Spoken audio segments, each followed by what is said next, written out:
हरे राम राम राम हरे हरे, हरे कृष्ण कृष्ण कृष्ण हरे हरे, हरे राम राम राम हरे हरे, हरे कृष्ण कृष्ण कृष्ण हरे हरे।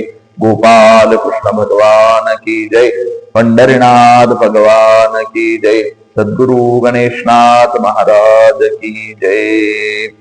मनी पाहे जन जनी नको मन, यापरी साधन साध्य करी, तिन्ही लोक पाहे आपुल्या माघारी, दृढ बाह्यात्कारी नको ठेवू। संत साधू जन सद्गुरूंचे ध्यान, अंतरी जीवन सांडवावे। गणेशनाथ मने हृदयी पूर्ण भाव, आपणा सहित देव अवघा एक, तिन्ही लोक पाहे आपुल्या माघारी, दृढ बाह्यात्कारी नको करू। प्रस्तुत प्रवचन रूपी सेवेसाठी घेतलेला जो अभंग आहे तो अभंग श्री क्षेत्र उजनी येथील निवासी असलेले सद्गुरु गणेशनाथ महाराज यांच्या गाथेतील प्रथम क्रमांकाचा हा अभंग आहे। त्या अभंगाचं चिंतन करीत असताना पहिल्यांदा मंगलाचरण करूया। जन्माद्यस्य यतोऽन्वयादितरतश्चार्तेष्व विज्ञास्वरा तेने ब्रह्महृदायादिकवये मुह्यन्ति यं सूरयः। तेजो वारिमृदां यथा विनिमयो यत्र त्रिसर्गो मृषा, धाम्ना स्वेन सदा निरस्तकुहकं सत्यं परं धीमहि। सच्चिदानन्दरूपाय विश्वोत्पत्त्यादिहेतवे, तापत्रय विनाशाय श्रीकृष्णाय वयं नमः। महायोगपीठे तटे भीमरथ्यां वरं पुण्डरीकाय दातुं मुनीन्द्रैः, समागत्य तिष्ठं तमानन्दकन्दं परं ब्रह्मलिङ्गं भजे पाण्डुरङ्गं।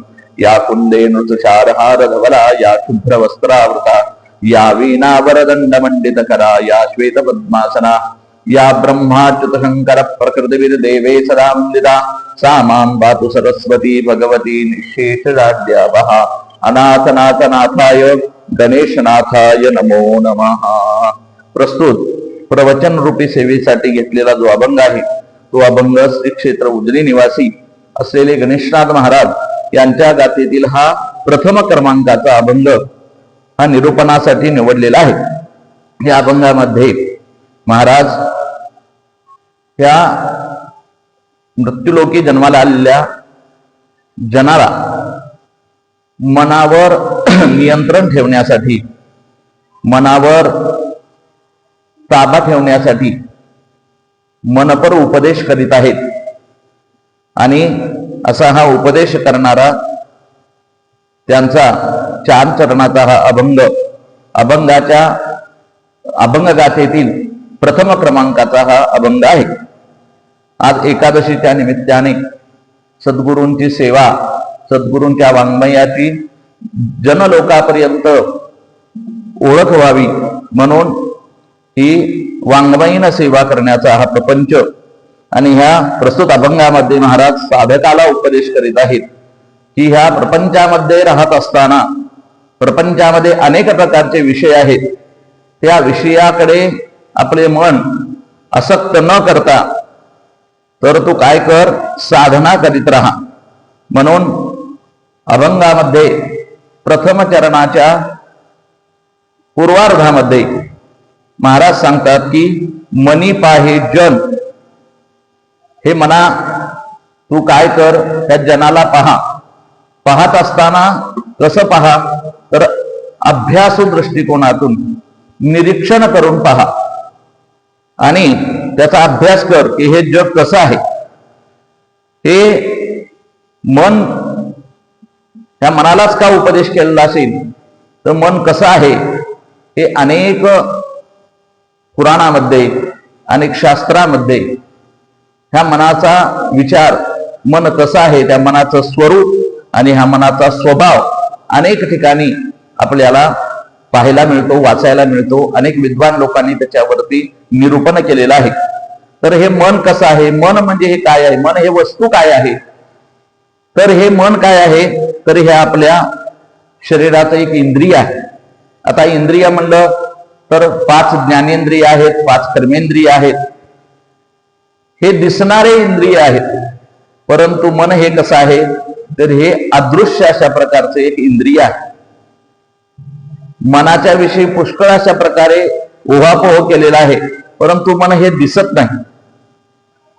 परंतु मन हे आहे, हे कशावरून आहे तर अनेक ठिकाणी त्याचा विचार आलेला आहे. अनेक ग्रंथामध्ये मनाचा विचार आलेला आहे. म्हणून त्या ठिकाणी जणू काही महाराजांनी त्याच्यावरती आधी विचार करायला सांगितलेला आहे की मनामध्ये तू जनाला पहा, परंतु ह्या जनामध्ये तू आपलं मन आसक्त करू नकोस, अशा प्रकारचा उपदेश महाराजांनी केलेला आहे. मन म्हणजे काय आहे, मनाचं स्वरूप कसं आहे आणि मनाचा स्वभाव कसा आहे, हे आपल्याला याचं चिंतन आपल्याला करायचं आहे. मन म्हणजे काय आहे तर मन, बुद्धी, चित्त आणि अहंकार याला अंतःकरण चतुष्टय असं म्हणतात. त्याचा एक भाग आहे. आपल्या पूर्वसंचिताच्या योगाने आपल्याला मन, बुद्धी, चित्त आणि अहंकार हे पूर्वसंचिता कर्माच्या योगाने प्राप्त झालेलं असतं. त्याचं कर्म चांगलं असेल, त्यानं साधना वगैरे पूर्वजन्मी केलेली असेल तर ते मन स्थिर असतं. आणि पूर्वजन्मी काही साधना घडलेली नसेल तर ते मन कसं असतं तर विषयावरती विषयासक्त झालेलं असतं. तर हे मन शरीरातील भावना, विचार, त्यानंतर आठवणी आणि इच्छा आणि निर्णय घेण्याची क्षमता असलेलं अदृश्य अशा प्रकारचं एक हे केंद्र आहे. त्या शरीराचं एक केंद्र आहे मन म्हणजे. आणि ते मेंदूच्या प्रक्रियेशी जोडलेलं आहे. मेंदूमध्ये आपल्या जी काही प्रक्रिया घडत असतात ते साधारणतः मनाच्या योगाने घडत असतात. त्या प्रकृती मेंदूच्या प्रक्रियेशी मनाचं नातं जोडलेलं आहे. मन हे दोन प्रकारचं आहे. एक अंतर्मन आहे आणि एक बाह्य मन आहे. मन हे सारखं विचार करीत असतं आणि त्या विचाराच्या योगाने व्यक्तीला सुख आणि दुःख प्राप्त होत असतं. हे जे दोन प्रकारचं मन आहे, हे दोन प्रकारचं मन म्हणजे अंतर्मन आणि बाह्य मन असे दोन प्रकारचे मन आहे. मनाच्या दोन बाजू आहेत असं म्हणलं तरी काही वावगं होणार नाही. मनातील खोलवरच्या आठवणी, सवयी, भावना जे ते साठवलेले असतात त्याला अंतर्मन असं म्हणलेलं आहे. आणि सद्यस्थितीशी, सद्य विचाराशी आणि बाह्य जगाशी ज्याचा संबंध अवलंबून आहे त्याला बाह्य मन असे दोन प्रकारचं मन विज्ञानाच्या दृष्टिकोनातूनही मानलेलं आहे आणि आध्यात्मिक दृष्टिकोनातूनही मानलेलं आहे. मन सतत हे काय केलं पाहिजे तर शांत आणि निर्विकार अशा प्रकारे ठेवलेलं पाहिजे. असा प्रयत्न आपण केला पाहिजे. निर्विकार म्हणजे काय आहे तर राग, द्वेष यांनी रहित अशा प्रकारचं असतं. मग हे राग आणि द्वेष कशामुळे उत्पन्न होतात तर जे षडविकार आहेत, काम, क्रोध, लोभ, मोह, मद आणि मत्सर, या भावना आपल्या मनामध्ये उत्पन्न झाल्या की ते मन विकारी अशा प्रकारे तयार होतं. काम, क्रोध, लोभ, मोह, मत्सर आणि अहंकार. काम म्हणजे काय आहे तर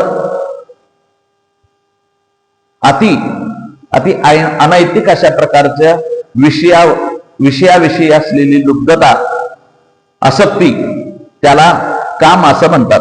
क्रोध म्हणजे काय, अतिराग, याला क्रोध असं म्हणतात. लोभ म्हणजे काय आहे, एखाद्या गोष्टीची हव्यास असणे आणि ती मिळवण्याची अतीव प्रयत्न असणे, इच्छा असणे, त्याला लालसा असणे असं म्हणतात. त्याला मोह असं म्हणतात, त्याला लोभ असं म्हणतात. मोह अज्ञानामुळे एखाद्या क्षणभंगूर गोष्टीशी मन संलग्न करणे किंवा त्यामध्ये गुंतवणे त्याला मोह असं म्हणतात. त्याविषयी आपल्याला आकर्षण असणे. मद म्हणजे काय आहे ती गर्व किंवा अभिमान, घमंड, अहंकार, याला मद असं म्हणतात. आणि मत्सर म्हणजे द्वेष, जळाऊ वृत्ती, ईर्ष्या, मत्सर, दुसऱ्याची भरभराट व्हायला लागलेलं सहन न होणे. अशा प्रकारे हे जे षड्रिपू आहेत हे षड्रूपच्या भावना आपल्या मनामध्ये उत्पन्न झाल्या की ते मन काय होतं, विकारी बनतं. मग त्याच्यासाठी त्याला शुद्ध करण्यासाठी काय केलं पाहिजे, तर शास्त्रामध्ये या मनाविषयी एक श्लोक आलेला आहे. सदाचारेण सर्वदा शुद्धम भवति मानसम निर्मलम च विशुद्धम च मानसम देव मंदिरम. अशा प्रकारे विकारी असलेलं मन हे निर्विकार करायचं असेल, शांत करायचं असेल, स्वच्छ करायचं असेल, तर त्यासाठी सदाचाराचा आपण काय केलं पाहिजे, आचरण केलं पाहिजे. सदाचारानं आपलं हे मन शुद्ध होतं आणि निर्मळ होतं. आणि असं शुद्ध आणि निर्मळ असलेलं मन हे काय आहे, तर हे देवाचं मंदिरच आहे असं या श्लोकामध्ये सांगितलेलं आहे. मग हे मन कशानं, षड्रूपानं बांधलेलं हे मन जे आहे ते कशानं शुद्ध होतं, तर योग अभ्यासाच्या योगाने त्या मनाला पवित्रता धारण करता येते. मन हे पवित्र झालं पाहिजे. तुकाराम महाराज सुद्धा अभंगामध्ये म्हणतात की मन करारे प्रसन्न सर्व सिद्धीचे कारण मोक्ष अथवा बंधन सुख समाधान इच्छाते. तुकाराम महाराज मनाविषयी सांगत असताना म्हणतात की मन हे प्रसन्न केलं पाहिजे. मन करारे प्रसन्न सर्व सिद्धीचे कारण. जर आधी मन जर प्रसन्न असेल तर आपल्याला सगळ्या प्रकारची सिद्धता प्राप्त होते. एका ठिकाणी शास्त्रामध्ये सांगितलं आहे की मन एव मनुष्यानाम कारणम बंध मोक्षयोः. मन हे काय आहे, तर त्या जीवाला बंधालाही कारण आहे आणि मोक्षालाही कारण आहे. ते मन कसं आहे त्याच्यावर आपल्याला बंध किंवा मोक्ष हे अवलंबून आहे. एका हिंदी संतांनी एका हिंदीमध्ये श्लोक केलेला आहे. त्याच्यामध्ये सांगितलं आहे की मन लोभी मन लालची मन लंपट मन चोर रे. मन लोभी मन लालची मन लंपट मन चोर रे. मन के मते न चलिए पलक पलक मन और. मन कसं आहे, तर मन लोभी आहे, मन लालची आहे, मन लंपट आहे, मन चोर आहे. म्हणून त्या मनाच्या मतावरती, त्याच्या विचारावरती चालू नका. कारण पलक पलक मन और. जसं डोळ्याची पापणी लवेपर्यंत मन इथून जागा सोडून दुसरीकडे जातं. किंवा अजून एका हिंदी दोह्यामध्ये सांगितलेलं आहे की बालक मन और वानरा कब होऊन रे निचंत. बालक मन और वानरा कब होऊन रे निचंत. बालक और वानर सोत है यह सोवत में भी उडंत. काय म्हणलेलं आहे की बालक, मन आणि वानर हे कधी निश्चिंत अशा प्रकारचे नसतात. एखादं लहान मूल आहे ते कधी शांत बसत नाही, तर सारखं त्याची काहीतरी क्रिया चालायला लागलेली असते. तिकडं पळणं काहीतरी करणं, त्याच्या क्रिया चालायला लागलेल्या असतात. वानर ते सुद्धा एका ठिकाणी बसत नाही, इकडून तिकडे उड्या मारायला लागलेलं असतं. आणि मन सुद्धा एका ठिकाणी बसत नाही, तर ते काय करतं, एका ठिकाणाहून दुसऱ्या ठिकाणी उड्या मारतं. आज इथं बसलेलं आहे तर लगेच थोड्या वेळात चौकट फिरून येतं. कुठंतरी कुठल्या तरी विषयामध्ये मनात जो विषय येतो, जो विचार येतो, तिकडं ते धावतं, पळून येतं. सगळं जग पळून येतं. मन हे कसं आहे, तर बालक आणि वानर हे जरी चंचल असले तर ते झोपलेले असताना काय असतात, शांत असतात. परंतु मन हे काय आहे, झोपेत सुद्धा उड्या मारतं. आणि इतकं फिरतं की त्याला त्रैलोक्य सुद्धा कमी पडतं. अशा प्रकारे आपण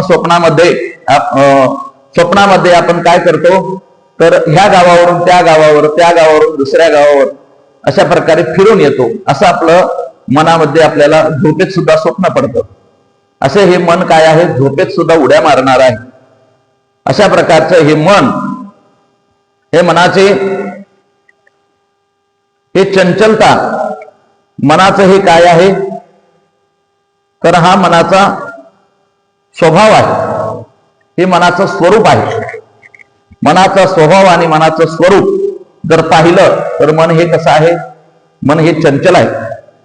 असं चंचल मनाचं स्थान कुठं आहे, याविषयी ज्ञानेश्वर महाराज ज्ञानेश्वरीमध्ये 13व्या अध्यायाच्या 102 ते 116 या ओळीमध्ये त्यांनी वर्णन केलेलं आहे आणि सांगितलेलं आहे हे मनाचं स्वरूप काय आहे, मन कुठं असतं. माऊली सांगतात की 5 इंद्रिय आणि बुद्धी यांच्या संधिस्थानी म्हणजे मध्यभागी रजोगुणाच्या खांद्यावरती चंचल अशा प्रकारचं तरळ अशा प्रकारचं जे आपल्याला भासतं किंवा दिसतं जे ते काय आहे तर ते मनच आहे असं माऊली आपल्या ज्ञानेश्वरीमध्ये सांगतात. ते उदाहरण देतात की ज्याप्रमाणे आकाशामध्ये निळसळ अशा प्रकारचा आकाशाचा रंग तयार होतो आणि काही वेळानं ते निळसळपणा निघून जातो, किंवा तहान लागलेली असताना हरणाला जशा उन्हामध्ये पाण्याच्या लहरी पाण्याचे लोट व्हायला लागलेले दिसतात त्याला मृगजल असं म्हणतात. त्याप्रमाणे त्या रजोगुणाच्या खांद्यावरती ह्या मनाचं तरळपणा जो दिसतो त्यालाच मन असं म्हणलेलं आहे. असे माऊली सांगतात की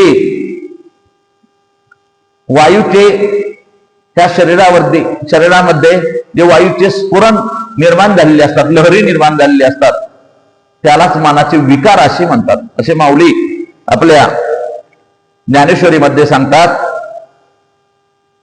तिथेच माऊली सांगतात की स्त्री आणि पुरुष याचा संयोग झाला असता शुक्र आणि शोणित यांच्या मिश्रणाने हा पंचभौतिक देह तयार होतो.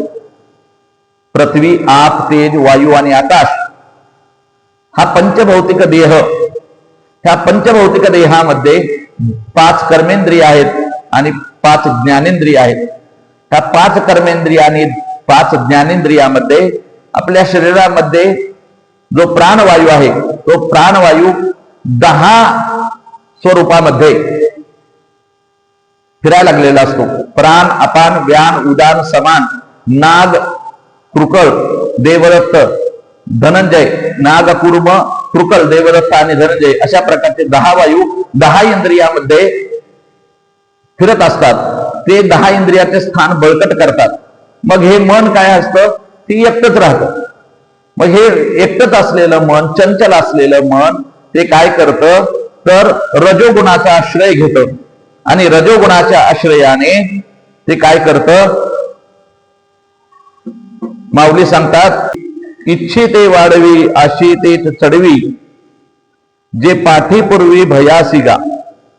काय करतं मन तर इच्छाला वाढवतं, इच्छा उत्पन्न करतं, त्याला वाढवतं, आशेला स्फुरण देतं आणि भयाला उत्पन्न करतं.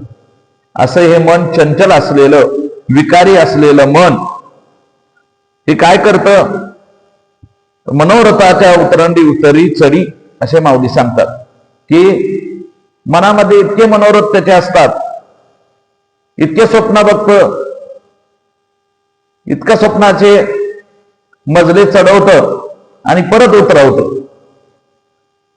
अशा प्रकारे हे मन अतिशय चंचल आहे, विकारी आहे. असे विकारी असलेले मन कशाने स्थिर होईल असा विचार केला असता गणेशनाथ महाराज सुद्धा काही अभंगामध्ये मनाविषयी देवापुढे विनंती करतात. मनाचे मंथने करी नारायणा आणि काही प्रयत्न न चले काही.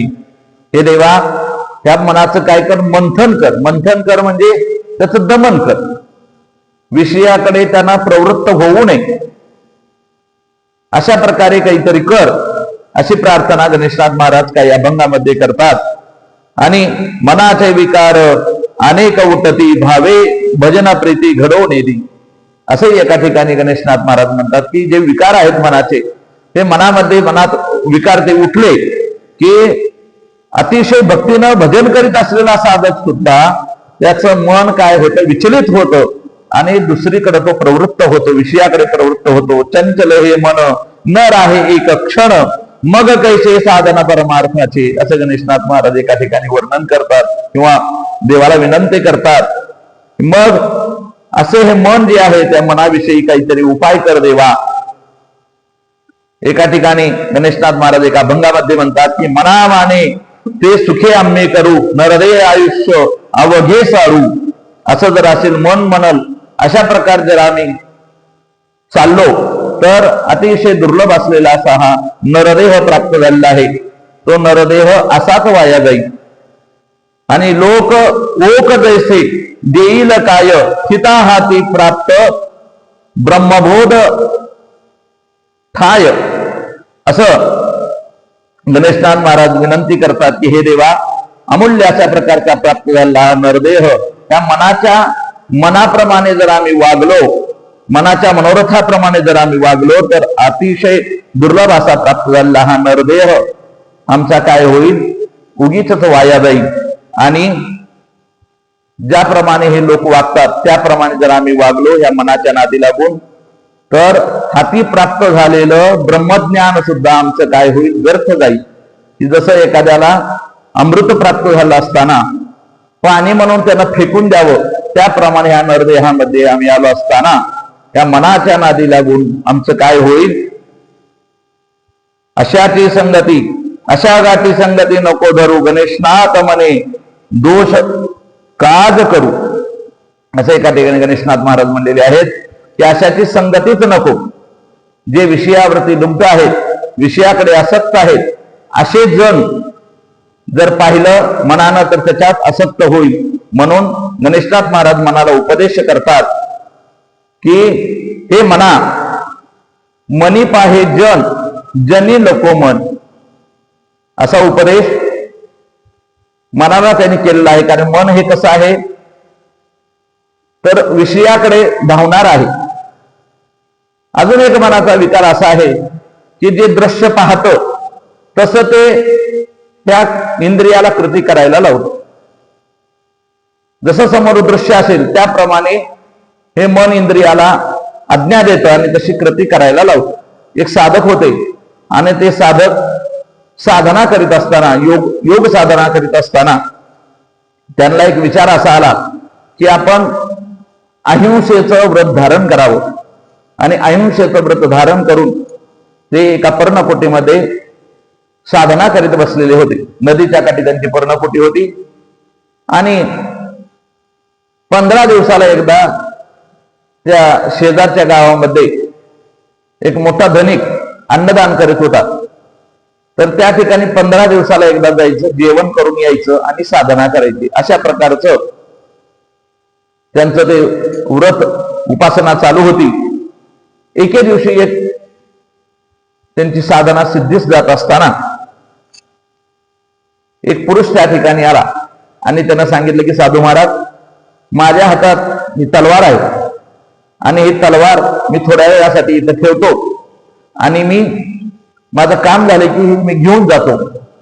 साधू महाराज म्हणतात, अरे मला एका गावी जेवायला जायचं आहे, माझी वेळ होत आलेली आहे, मला आता तिकडे जायचं आहे, तो ठेवू नको. तो बळजोपर्यंत त्या ठिकाणी ठेवून जातो. मी काय या शेजारच्याच गावात चाललेलो आहे, मी काय जास्त लांब जात नाही, असं म्हणून तो त्या ठिकाणी ठेवून जातो.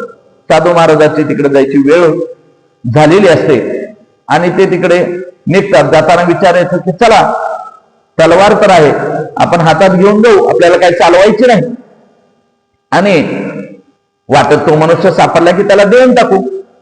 जर इथंच ठेवली तर अजून कोणीतरी घेऊन जाईल, असाही विचार मनामध्ये येतो आणि ते तलवार हातामध्ये घेऊन जायला लागलेले असतात. जाताना असं वरी कुठल्याही प्रकारच्या गवताला, झाडाला, प्राण्याला ते लागू नये असं दक्षता घेऊन ते चालायला लागलेले असतात. चालत असताना मनामध्ये विचार येतो की कशी आहे तलवार, ही पाहावी तरी. म्हणून ते त्या तलवारीकडे पाहतात तर त्याची धारदार अशा प्रकारची, अतिशय तीक्ष्ण अशा प्रकारची धार, त्या धारेकडे पाहून त्या साधूच्या मनामध्ये येतं की आपण अहिंसेचं व्रत धारण केलेलं आहे, आपण हे चालवायचे नाही. थोडं पुढे गेलं की अजून मनामध्ये येतं की आपल्याला कुणा जीवाची हत्या करायची नाही, फक्त आपण हे कसं चालवतात असं पाहू तरी. म्हणून गवताच्या पात्याला त्याने ते तलवारीनं मारायला सुरुवात केलं आणि ते गवताचं पातळ कापलं गेलं. कापलं गेल्यानंतर हत्या घडली आणि त्यांचा व्रताचा भंग झाला.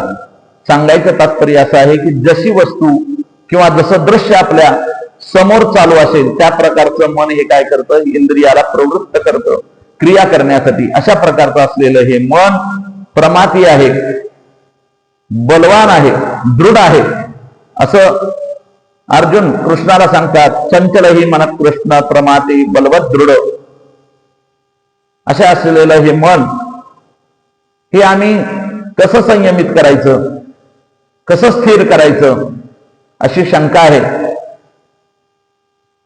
भगवान सांगतात, अर्जुना तू जे म्हणतो ते अगदी बरोबर आहे, निसंशय आहे. चंचल आहे मन, बलवान आहे, दृढ आहे, परंतु त्याच्यावर उपाय असा आहे, अभ्यासेन तु कौंतेय वैराग्येन च गृह्यते. असं 6व्या अध्यायामध्ये गीतेचा उपदेश करीत असताना कृष्णाने अर्जुनाला सांगितलेलं आहे की अभ्यासेन तु कौंतेय वैराग्येन च गृह्यते.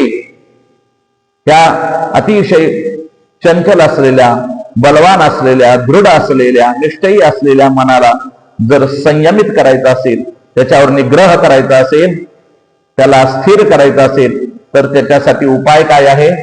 तर उपाय अभ्यास आणि साधन, वैराग्य हे साधन सांगितले आहेत. त्याचप्रमाणे गणेशनाथ महाराजही अभंगाच्या पहिल्या चरणाच्या उत्तरार्धामध्ये सांगतात, यापरी साधन साध्य करी. हे मना, या मनामध्ये या जनाविषयी आसक्ती न ठेवता, बहुविचित्र अशा प्रकारचं हे जग आहे, त्याच्यामध्ये आसक्त न होता तू काय कर, परमार्थ प्राप्तीची साधना कर, भगवंताचं चिंतन कर. आणि ते चिंतन करण्यासाठी साधन काय आहे ते साधन साध्य कर. मग साधन काय आहेत ते साधन अध्यात्मामध्ये किंवा पुराणामध्ये कोणते साधनं सांगितलेले आहेत आणि ते साधना कशी साध्य करायची असते ते आपण दुसऱ्या भागामध्ये पाहू. हरे नमः हरे नमः हरे नमः. गोपाल कृष्ण भगवान की जय. पंढरीनाथ भगवान की जय. सद्गुरु गणेशनाथ महाराज की जय. विठ्ठल विठ्ठल विठ्ठल विठ्ठल विठ्ठल विठ्ठल विठ्ठल विठ्ठल विठ्ठल.